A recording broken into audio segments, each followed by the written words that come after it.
البدع والأهواء، أهل البدع العقائدية وأهل البدع السياسية. أنا أقول بيننا وبينكم السلف، بيننا وبينكم الكتب، كان فيقول البدع بيننا وبينكم. bin Muslim bin Syihab Az-Zuhri.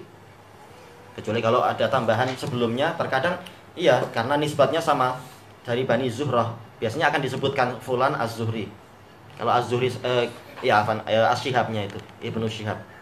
Kalau mutlak Ibnu Syihab adalah beliau.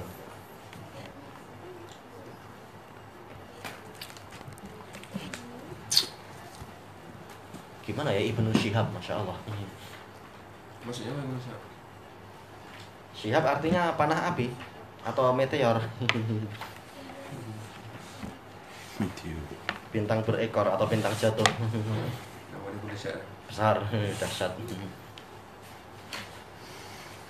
Lebih baik daripada nama-nama yang di Jawa itu Tejo, apa pula Tejo itu.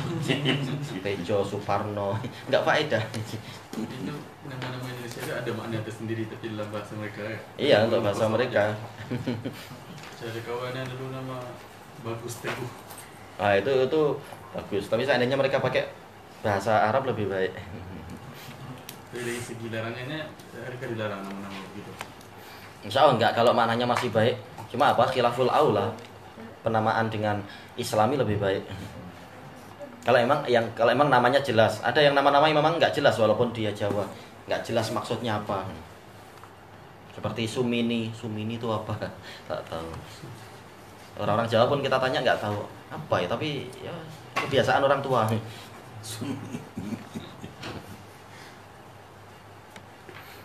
Baik, bismillahirrahmanirrahim. Qala Syekh Abdul Aziz Al-Rasyid rahimahullahu taala, berarti yang di atas matanya. Qala Syekhul Islam rahimahullah wa husnil jiwar. Ahlus sunnah wal jamaah memerintahkan untuk berbuat baik kepada para tetangga, pada para jiran. Qala rahimahullahu ta'ala qauluhu wa husnil jiwar bi isali durubil ihsani ilaihim, dengan menyampaikan berbagai jenis kebaikan kepada para tetangga. Bihasabit taqah, sesuai dengan kadar kemampuan, tidak melebihi kemampuan. Kal hadiah, seperti memberikan hadiah, wassalam, jangan malah saling mendengki, jangan malah saling mendendam dan sebagainya. Seperti yang dikisahkan di dalam buku-buku kaki tangan kerajaan yang di Indonesia itu.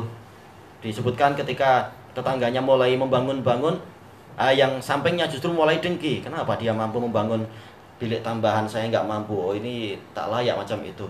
Nah, ketika malam-malam tetangganya sedang rehat dan tidur, tahu-tahu ada suara gemuruh besar sekali. Mereka keluar, mereka lihat ternyata bilik mereka yang baru itu runtuh. Dan ternyata di dalam reruntuhan itu ada si tetangga yang dengki tadi sambil membawa hammer. Ternyata dia menghantam atap itu, dia nggak sadar dia ada di atas atap itu, ya ikut jatuh.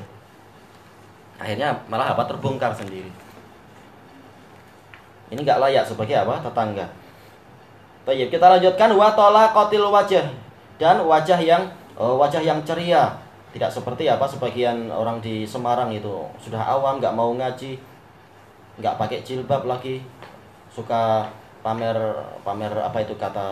kata abang iparana itu, suka pamer kaki, pamer bontot dan sebagainya. Jahil tapi sangat jahat. Karena memang kakak anak kan belum punya anak sampai sekarang, diejek-ejek, anjing dan kucing aja punya anak katanya. Itu jahat sekali, menghina. Berarti yang punya anak berarti dikatakan apa untuk mereka? Dolim. Oh ya, memangnya ini cuma sekedar printing, kita pengen cetak. Itu rezeki dari Allah. Cuma ini adalah tetangga yang jahat. Padahal kalau rumah mereka mengalami kebakaran atau mereka mengalami mungkin banjir, jelas yang paling cepat membantu adalah tetangganya. Tetangga di kanan kiri. Tunggu bomba masih lama sekali boleh jadi. Tunggu tim penyelamat. Tayyib, kalau inda liqa'ih, ketika berjumpa dengan dirinya, wa muawanatihi fima yahtaju ilaih, yaitu saling membantu dengannya di dalam perkara yang dia perlukan, ila ghairi dzalik, dan bantuan-bantuan yang selain itu, membantu mengarahkan kalau ada petugas postanya ini untuk number sekian di mana, oh itu sebelah situ. Jangan mengatakan, oh itu tempat saya, padahal itu bukan milik kamu. Dan seterusnya, saling membantu. Wa kafi asbabil adzaan, dan menghalangi atau menahan sebab-sebab gangguan dari tetangga itu. Al-ikhtilafi anwa'ih, dengan berbagai macam bentuknya. Wa qad takasaratil adillatu fi ta'dhimi haqqil jar, dan telah banyak dalil-dalil yang menyebutkan tentang diagungkannya hak tetangga. Sampai-sampai apa? Nilainya itu sampai 10 kali lipat. Ketika Rasulullah SAW bertanya, apa itu? Madza taquluna fi az-zina? Apa pandangan kalian tentang zina? Maka para sahabat mengatakan, haramun, haramahullahu wa rasuluhu fahuwa haramun ila yaumil qiyamah. Diharamkan oleh Allah dan Rasulnya, dan dia adalah haram sampai hari kiamat. Maka Rasulullah bersabda, apa itu? La an yazni ahadukum bi asyarati niswah ahwanu alaihi min an yazniya bi halilati jarih. Kalau salah seorang dari kalian berzina dengan 10 wanita, itu masih lebih ringan baginya, lebih ringan untuknya daripada dia berzina dengan istri tetangganya. Sampai apa? 10 kali lipat atau lebih. Demikian pula masalah pencurian dalam hadis tersebut. Wa anna hifdzal jar min kamalil iman, dan bahwasanya menjaga tetangga itu termasuk kesempurnaan iman. Sampai disebutkan, dinukilkan oleh sebagian masyayikh kita dalam biografi siapa itu? Abu Hilal Al-Askari kalau tidak salah. Bukan, Abu Hilal As-Sukkari kalau tidak salah. Suatu hari apa? Tetangganya itu dia kesulitan uang, maka dia menjual rumah. Kemudian apa? Maka ada orang yang ingin beli rumah dia, rumah si tetangga ini, nggak disebutkan namanya. Maka orang itu tanya, berapa harga rumahmu? Dia mengatakan harganya adalah 20.000, nggak tahu 20.000 dirham atau apa mata uang di sana. Tayyib. Maka orang ini tanya, kenapa semahal itu? Biasanya rumah seperti ini sekedar 10.000 aja. Dia mengatakan memang 10.000 itu harga asli. 10.000 yang berikutnya adalah karena tetangga kita ini adalah Abu Hilal As-Sukkari. Tetangga ini sangat baik. Maka Anda bukan hanya untung rumah, Anda juga untung dengan tetangga ini. Nah, ketika berita itu sampai kepada Abu Hilal As-Sukkari, maka dia datang, dia mengatakan, biar saya yang membeli rumah itu. Dah, saya kasih Anda 20.000. Ini memang tetangga yang sukar, betul-betul gula dia. Malah dia yang membeli rumah, menolong tetangganya. Baik. Ini adalah termasuk apa? Contoh-contoh tentang apa? Keadaan masalah pertetanggaan. Bukan malah apa? Sering melewati pagar tetangganya untuk mencuri di situ. Naudzubillah, ini zalim. Wa min a'dhami makarimil akhlaq, memelihara tetangga, menjaga tetangga itu termasuk akhlak yang mulia yang paling agung. Qala ta'ala wal jari dzil qurba wal jaril junubi, yaitu berbuat baik kepada tetangga yang memiliki kekerabatan dengan kita dan tetangga yang tidak memiliki kekerabatan dengan kita. Menurut salah satu penafsiran. Jadi semua jenis tetangga punya hak untuk apa? Mendapatkan kebaikan dari kita. Walaupun apa? Tentunya bertingkat-tingkat sebagaimana urutan yang Allah sebutkan di dalam ayat ini. Yang kerabat mendapatkan apa? Dua jenis hak kekerabatan dan hak tetangga. Yang cuma sekedar tetangga tanpa kekerabatan, maka dia hanya dapat hak satu tetangga. Satu hak saja, hak kebaikan. Wa fi sahih. Ini Bukhari nomor yang ke-47. Min hadits Abi Hurairah radhiyallahu anna Nabiyya sallallahu alaihi wasallam qala man kana yu'minu billahi wal yaumil akhir falyukrim jarah. Barang siapa beriman kepada Allah dan hari akhir, hendaknya dia memuliakan tamunya. Untuk yang kisah salaf tadi bukan Abu Hilal tapi Abu Hamzah As-Sukkari. Tayyib. Kata sebagian masyayikh kita yang masyayikh di Damaj. Yang ana dengar dari beliau siapa ini? Yaitu Syekh Muhammad Bajamal hafizahullah. Tayyib. Barang siapa beriman kepada Allah dan hari akhir, hendaknya dia memuliakan tetangganya. Wa fi sahihain, dalam sahihain ini Bukhari nomor yang ke-6015. Muslim nomor yang ke-2625. An Ibni Umar. Tayyib. Adapun untuk yang Aisyah, dia adalah apa? Bukhari nomor yang ke-6014. Muslimnya 2624. Tayyib. Jadi datang dari dua sahabi. Yang disebutkan di sini adalah yang Aisyah. Wa fi sahihaini an Aisyah radhiyallahu anha annaha sami'at Rasulullah sallallahu alaihi wasallam yaqul. Dia mendengar Rasulullah sallallahu alaihi wasallam bersabda, "Mazala Jibrilu yusini bil jar hatta dhanantu annahu sayuwarrithu." Terus-menerus Jibril memberikan wasiat kepada saya untuk berbuat baik kepada tetangga, sampai-sampai saya menyangka Jibril akan menjadikan orang ini sebagai pewaris, sebagai ahli waris bagi saya. Tayyib. Wa akhrajat Tirmidzi bi sanadin sahih. Diriwayatkan oleh Tirmidzi dengan sanad yang sahih. Ini nomor yang ke-1944. An Abdullah bin Umar radhiyallahu anhuma qala Rasulullah sallallahu alaihi wasallam, khairul ashabi indallah khairuhum li sahibih.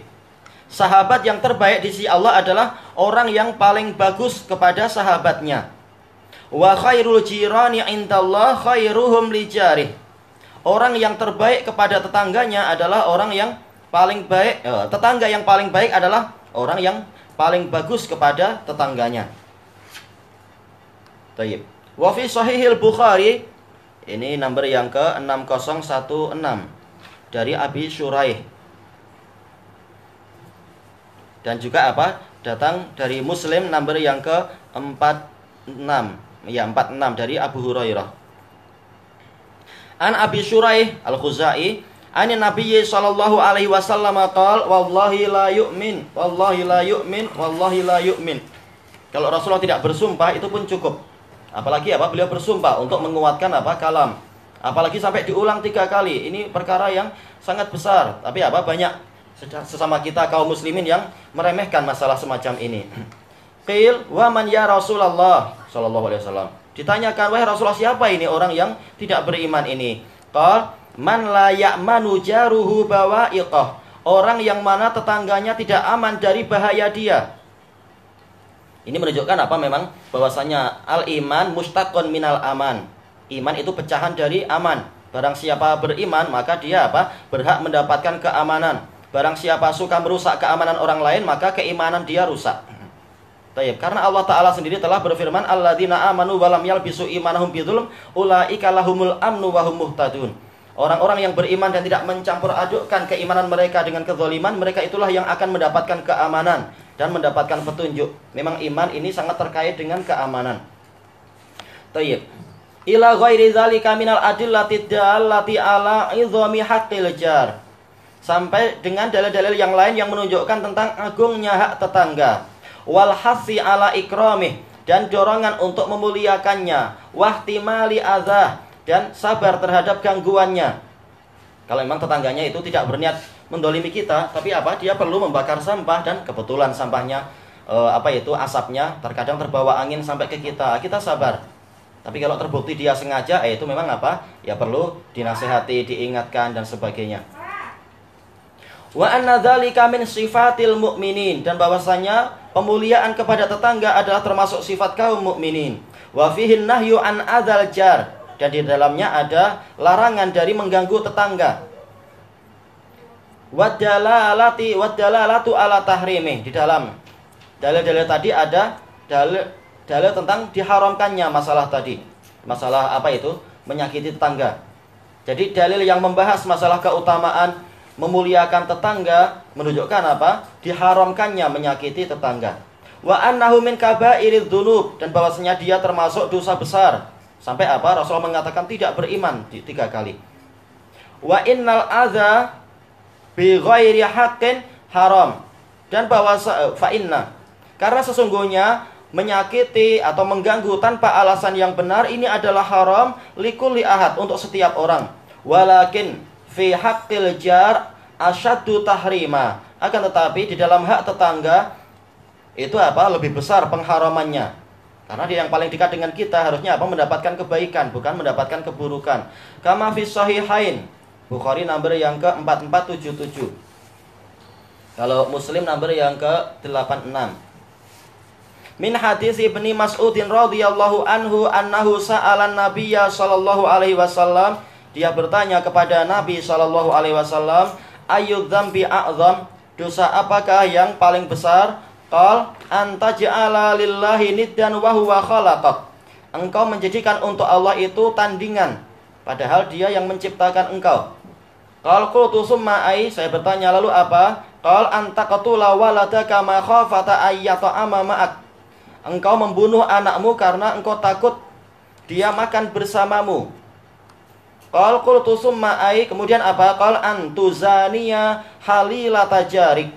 Engkau berzina dengan istri dari tetanggamu. Ini terjemah mudahnya. Halilah maksudnya adalah apa yang halal untuk dia, istri dia atau hamba sahaya. Dan ini pun terjemahan yang mudah. Walaupun apa disebutkan oleh Nawawi, tuzaniya di sini ada makna lebih, yaitu apa? Engkau dan istri tetanggamu memang saling berzina. Tapi bagaimana itu terjadi? Yaitu tidak mungkin itu terjadi seketika. Tapi dengan cara apa? Engkau membuat hubungan dengan dia sedikit demi sedikit, membuat dia jadi apa? Jatuh cinta kepadamu dan dia menjadi membenci suami dia. Akhirnya apa? Betul-betul saling suka ini tuzania, betul-betul sama-sama melakukan. Tayyib. Betul-betul apa? Ini menunjukkan bukan semata-mata zina. Jadi sudah apa? Sudah ada langkah-langkah yang banyak yang dilakukan untuk apa? Dia mengkhianati suaminya. Siapa yang menjadi penyebabnya? Dirimu. Na'udzubillah. Ini termasuk apa? Dosa yang paling besar. Tayyib. Dan hadis ini dimasukkan oleh para ulama di dalam bab makarimil akhlak. Ternyata apa? Dimulai dengan apa? Masalah syirik kepada Allah Ta'ala. Untuk apa? Akhlak yang buruk. Ini menunjukkan bahwasanya masalah akhlak bukan hanya masalah perkara antar manusia, tapi apa? Akhlak kepada Allah itu juga harus dinambersatukan. Nggak layak kita katakan, oh orang kafir itu akhlaknya bagus ya. Padahal apa? Dia termasuk akhlak yang paling buruk. Karena apa? Dia kufur kepada Allah Ta'ala. Kalau kita durhaka pada orang tua, padahal orang tua yang selama ini berjasa pada kita, itu aja dikatakan akhlak buruk. Gimana dengan orang yang durhaka pada Allah, padahal Allah yang selama ini berjasa kepada dirinya dalam perkara apapun. Justru malah apa? Menyembah patung-patung dan sebagainya. Tayyib. Demikian pula kalau dikatakan, oh jamaah tabligh akhlaknya bagus sekali, akhlaknya Masya Allah. Kita katakan bagaimana akhlaknya Masya Allah dalam artian bagus sekali, sementara akhlak dia pada Allah dan Rasulnya sangat buruk. Kepada Allah dia berbuat syirik, kepada Rasul dia apa? Membuat bid'ah-bid'ah, menentang apa? Sunnah Nabi, menggantikan sunnah Nabi dengan bid'ah. Apa akhlak yang baik seperti itu? Tayyib. Makanya kata Fadilatul Syekh Hamud At-Tuwaijiri rahimahullahu taala, akhlak mereka itu palsu. Sekedar apa? Agar orang tertarik pada mereka. Padahal kalau ada kesempatan maka mereka akan berbuat sangat kasar. Kemudian beliau mencontohkan yang di Belgium itu. Ketika ada seorang salafi sendirian, langsung mereka tangkap, mereka pukuli semalaman. Untuk apa? Disuruh mengakui bahwasanya dia ingin mengacaukan pertemuan mereka dan dia ingin membuat teror dengan apa? Kereta yang penuh dengan bahan peledak. Padahal si salafi ini nggak paham apa bahan peledak. Kita nggak paham. Kita main petasan aja jarang-jarang, apalagi bahan peledak. Demikian pula yang di mana di Ambon, demikian pula yang di Sulawesi, ketika seorang salafi sendirian, nah mereka ada kesempatan, mereka pukuli orang itu. Menunjukkan apa? Akhlak mereka palsu, kata Syekh Hamud At-Tuwaijiri, untuk kisah yang bukan Indonesia tentunya. Beliau nggak tahu banyak kisah di Indonesia juga. Tapi yang di Belgia ini termasuk yang paling parah waktu itu. Akhlak mereka palsu. Kibir, Oh itu jelas, memang. Kibir. Kesombongan dari berbagai sisi, na'udzubillah. Memang kesombongannya ngeri. Mereka para ulama itu bagikan sumur. Untuk dapat ilmu kita harus mendatangi mereka. Sementara kami ini adalah apa? Bagikan awan, kemana-mana kami menebar hujan. Padahal kalian nggak punya apa-apa kalian. Tayyib. Kita lanjutkan sedikit. Qal wal jar lahu maratib ba'duha a'la min ba'd. Tetangga itu memiliki tingkatan-tingkatan, sebagiannya lebih tinggi daripada yang lain.